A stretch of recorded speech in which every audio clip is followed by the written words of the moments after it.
जब भी आईने के सामने जाती हूँ तो मुझे लगता है कि ओह, क्वीन चोपड़ा। राखी सावंत जी, अगर आप ये इंटरव्यू देख रहे हैं तो कुछ मीठे बोल बोल दीजिए। हाँ, मेरे हुस्न की तारीफ़ आप कर सकते हैं और इस किरदार की तारीफ़ कर सकते हैं। फ्रेंडशिप है और साथ साथ केस भी चल रहा है, तो राखी याद दिला दूँ आपको मैं, केस ख़त्म नहीं हुआ। अगर आपको ज़िंदगी में बेहतर इंसान बनना है तो आप बिग बॉस के घर में जाइए, आप सर्वोत्तम बनकर निकलेंगे बाहर। मेरी फैमिली को मुझसे उतना प्यार नहीं है कि वो मुझको अपनी किडनी दे दें, तो दवा और दुआ इन दोनों का असर हुआ मुझ पर इस कदर कि मेरा किडनी फेलियर रिवर्स हो गया। बैक टू बैक प्रोजेक्ट्स मुझे ऑफ़र करना चाहेंगे क्योंकि जो कुछ उन्होंने देखा, उन्हें लगा कि मैंने उस किरदार को जिया है। Hi, I am Sherlyn Chopra and you are watching me on Filmibeat. Hello everyone, मैं हूं सुरभि रन सिंह और आप सभी का वेलकम है फिल्मी बीट में। और आज हमारे साथ है शर्लिन चोपड़ा। आपका वेलकम है फिल्मी बीट पे। Thank you so much. Okay, so एक अलग ही अंदाज में, एक अलग ही रूप में हम आपको देख रहे हैं। सो ऑल बालाजी पर आ रहा है पौरुषपुर 2, जिसमें शर्लिन आपको एक अलग अंदाज में देखने को मिलने वाली। तो आप पहले तो आपकी उस लुक के बारे में हम जानना चाहेंगे कि बिग डिफरेंट आपको अवतार में देखा जा रहा है। जी, सबसे पहले मैं शुक्रिया अदा करना चाहूँगी एकता कपूर जी का, जिन्होंने मुझको महारानी स्नेहलता की भूमिका निभाने का ये सुनहरा मौका दिया। महारानी स्नेहलता के बारे में क्या कहूँ, जितना कहूँगी कम पड़ेगा। ये किरदार मेरे दिल के बहुत करीब है, वो इसलिए क्योंकि मुझे लगता है कि मुझ में और महारानी स्नेहलता में कोई ज़्यादा अंतर नहीं है। वो 24 घंटे ख़ुद को महारानी के रूप में देखना पसंद करती हैं। हालांकि वो रानी होती हैं, लेकिन मन ही मन वो ख़ुद को महारानी सोचती हैं। तो मेरा भी कुछ ऐसा ही हाल है। जब भी आईने के सामने जाती हूँ तो मुझे लगता है कि ओह, क्वीन चोपड़ा। और ऐसी फीलिंग हम सब के अंदर होनी चाहिए, क्योंकि अगर हम ख़ुद के बारे में अच्छा ना सोचें तो फिर ये उम्मीद कैसे रखें कि लोग हमारे बारे में अच्छा सोचें। तो महारानी स्नेहलता ने मुझे बहुत कुछ सिखाया और ज़िंदगी जीने का एक अलग अंदाज़ मुझे बताया। और मैं चाहूँगी कि बस अब सिर्फ़ और सिर्फ महारानी चोपड़ा बनकर जीऊँ। ओके, सो आप जो कैरेक्टर प्ले कर रही हैं स्नेहलता का, उसमें कितने शेड्स हैं, कितना कुछ बिकॉज ऑल्ट की सीरीज़ है तो आई एम श्योर बहुत सारे शेड्स भी हो सकता है हमें इस कैरेक्टर के देखने को मिले। सो क्या कुछ आप बताना चाहोगे आपके किरदार के बारे में? जी, पौरुषपुर 2 पौरुषपुर राज्य की कहानी है, जहाँ मर्द राज सिंहासन पर बैठने का अधिकार खो देते हैं। ये प्रतिष्ठा सिर्फ औरत को दी जाती है। तो यहाँ पर ये नियम होता है कि रानी किसी कन्या को जन्म दे और तब वो राजगद्दी पर बैठने का अधिकार प्राप्त कर सकती हैं और उनकी कन्या उत्तराधिकारी बन सकती हैं। तो जब महारानी स्नेहलता को पता चलता है कि उससे राज सिंहासन छीना जा रहा है या उसके रास्ते में और भी कई रानियां आ रही हैं जो उनको टक्कर देना चाह रही हैं, तो रातों रात वो एक षड्यंत्र रचती हैं और अपने दुश्मनों को रास्ते से हटाने के लिए वो कोई भी पैंतरा नहीं छोड़ती हैं। वो सब कुछ आजमाती हैं। हर वो खेल खेलने को वो तैयार रहती हैं, जिसके चलते वो उनके मंजिल के और करीब जा सके। तो उनकी ये शिद्दत देखकर ऐसा लगता है कि ये जो बंदी है, ये जो इंसान है, ये महिला, ये महारानी स्नेहलता, इसके सर पर सिर्फ एक भूत सवार है और वो है राज सिंहासन पर बैठने का भूत। मतलब जुनून और शिद्दत के असली मायने क्या होते हैं, कोई सीखे तो महारानी स्नेहलता से सीखे। ओके, एंड शूटिंग एक्सपीरियंस आपका कैसा रहा बाकी की कास्ट के साथ में? एंड सेट हमने देखा काफ़ी ग्रैंड है, सो कैसा था आपका एक्सपीरियंस? यस, बहुत ही ज़बरदस्त।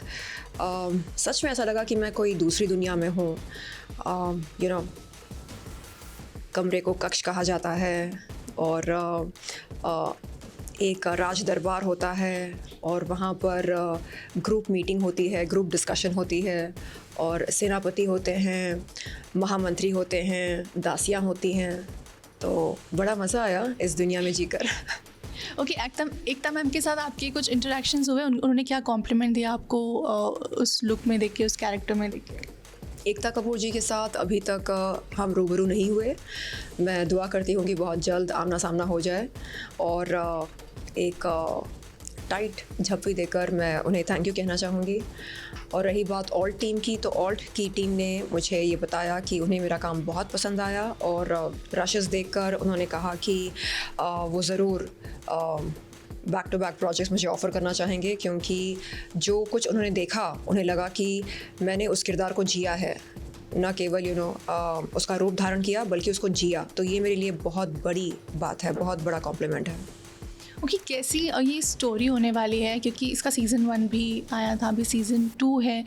सो अभी हम देखते हैं कि सबके कंटिन्यूसली सीज़न आ रहे होते हैं, लोग उसका वेट कर रहे होते हैं। तो अभी की कहानी का अगर हम पूछें तो कैसा होने वाला है, स्टोरी कैसी होने वाली है? देखिए, मैंने सीज़न 1 देखी, उसकी कहानी अलग थी और ये एकदम अलग है और इसके किरदार भी अलग हैं और हर किरदार ना केवल अच्छा है ना केवल बुरा है, अच्छा भी है बुरा भी है, अलग अलग शेड्स हैं। तो ये एक अलग कहानी है और लोग क्या उम्मीद रखें, मैं कहूँगी कि एक्सपेक्ट द अनएक्सपेक्टेड।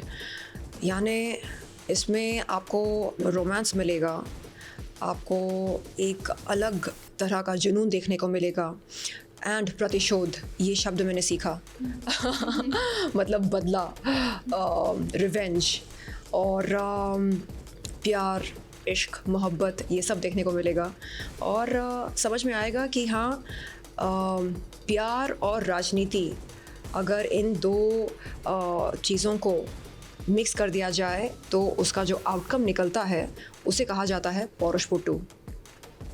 ओके, सो आपके इस अंदाज को देखकर और ट्रेलर को देखकर आपके फ्रेंड्स ने क्या कॉम्प्लीमेंट आपको दिया है? वो मेरे फ्रेंड्स, मेरे शुभचिंतक, मेरे फॉलोअर्स सब यही कहते हैं कि मुझको महारानी का रूप और किरदार दोनों बहुत सूट करता है।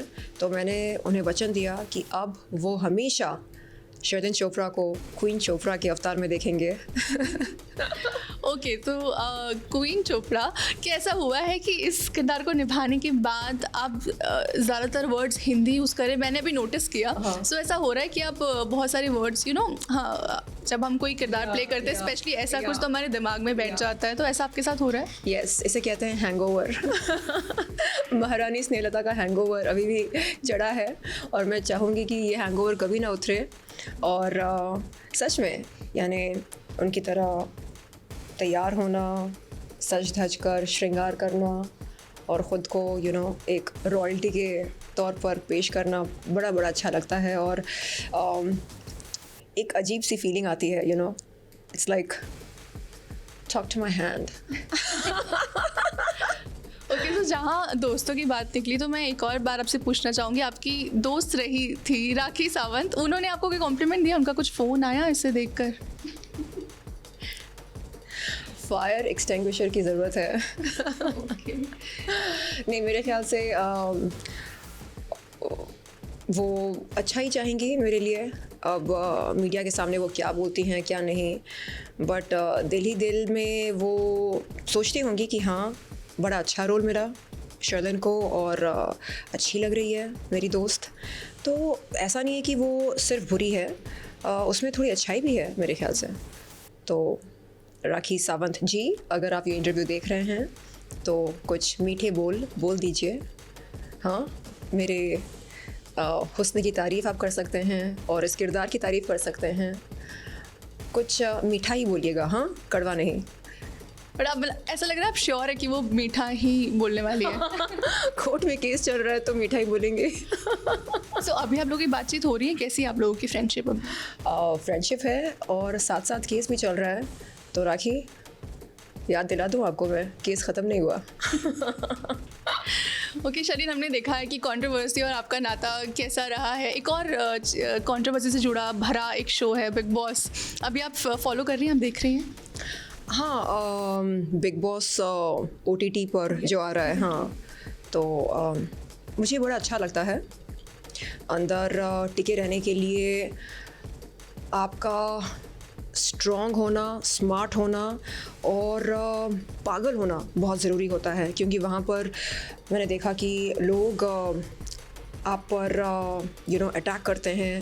फिज़िकल अटैक की बात नहीं कर रही हूँ, यानी मानसिक रूप से आपके किरदार को ठेस पहुँचाते हैं, चोट पहुँचाते हैं। तो ऐसे में ख़ुद को बिखरने से बचा कर रखना, ख़ुद को टूटने से बचा कर रखना और अपना पूरा फोकस गेम पर रखना और ज़्यादा इमोशनल होकर हम कभी कभी बहक जाते हैं इमोशंस में और समझ में नहीं आता हमें कि हमारे दोस्त कौन हैं और शत्रु कौन हैं। तो ये सब जो है, मतलब इस ऐसे एडवर्स परिस्थिति में रहकर भी अपने मानसिक संतुलन को बनाए रखना, ये बहुत चैलेंजिंग है।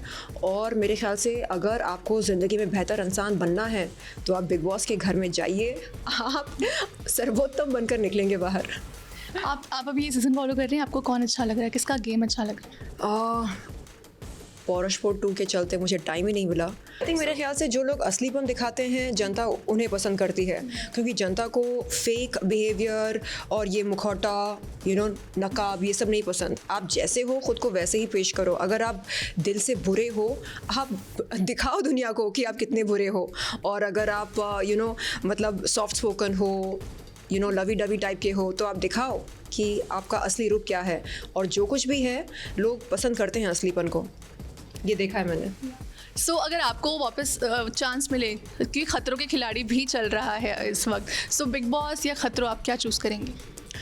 दोनों, क्योंकि मौत के मुंह से निकल कर आई हूँ मैं। आमतौर पर जब लोगों को किडनी फेलियर होता है तो उनके पास 2 ही ऑप्शंस होते हैं, या तो डायलिसिस या दूसरा किडनी ट्रांसप्लांट। तो मैंने वो दोनों ऑप्शंस दरकिनार करके डॉक्टर के पैर छूकर उनसे कहा कि आप प्लीज़ मुझे सिर्फ दवा से ठीक कर दो, क्योंकि मेरी फैमिली को मुझसे उतना प्यार नहीं है कि वो मुझको अपनी किडनी दे दें। तो दवा और दुआ, इन दोनों का असर हुआ मुझ पर इस कदर कि मेरा किडनी फेलियर रिवर्स हो गया। आमतौर पर ऐसा होता नहीं है, तो ये किसी चमत्कार से कम नहीं है। और जो बंदी मौत के मुंह से बाहर निकलकर एक पुनर्जन्म लेकर दोबारा अपनी ज़िंदगी जीना चाहे और एक विनर के तौर पर जीना चाहे, उसके साथ मुझे लगता है किसी को नहीं भिड़ना चाहिए, क्योंकि आप भिड़ोगे तो ज़िंदगी नाराज़ होगी, ज़िंदगी नाराज़ होगी तो आपका गेम बजेगा। इसलिए मैं ख़ुद को एक बहुत ही स्ट्रॉन्ग कंपेटिटर मानती हूँ बिग बॉस के लिए और ख़तरों के खिलाड़ी के लिए भी। सो मतलब अगर आपको दोनों में बुलाया जाए तो आप जाएंगी? Yes, why not. मैं दिखाना चाहूँगी कि मेरा असली रूप क्या है। जब मैं नाराज़ होती हूँ तो मैं कैसे बिहेव करती हूँ, जब मुझे गुस्सा आता है तो मैं कितनी बुलंद आवाज़ में बात करती हूँ और मेरे ट्रिगर्स क्या हैं, ये सब आपको पता चलेगा। पर चलिए, डेफिनेटली अगर आप शो में जाती हैं तो आपको लोग बहुत ज़्यादा पसंद करेंगे। और आप? बिल्कुल। फिर हम उसके लिए भी इंटरव्यू करेंगे। Thank you. Okay, at last क्या कुछ आप कहना चाहेंगे आपके कैरेक्टर के बारे में, शो के बारे में? पौरुषपुर एक ऐतिहासिक वेब सीरीज़ है और ये मैं इसलिए नहीं कह रही हूँ क्योंकि मैं इस शो का हिस्सा हूँ, इसलिए भी कह रही हूँ क्योंकि एक दर्शक के रूप से जब मैं ये वेब सीरीज़ देखती हूँ और जब इनके इस वेब सीरीज़ के किरदारों के बारे में सोचती हूँ तो मुझे लगता है कि हर किरदार दूसरे किरदार पर भारी पड़ सकता है। यानी सब एक दूसरे को टक्कर दे रहे हैं इस शो में राज सिंहासन पर बैठने के लिए, राज सिंहासन पर अपना रोब जमाने के लिए। तो अगर वेब सीरीज़ ऐसी हो जिसमें कभी भी कुछ भी हो सकता है, कोई भी टपक सकता है, किसी की भी एंट्री हो सकती है, तो फिर मज़ा आएगा वीडियो देखकर। Well, all the very best, Shalini, and thank you so much. Thank you.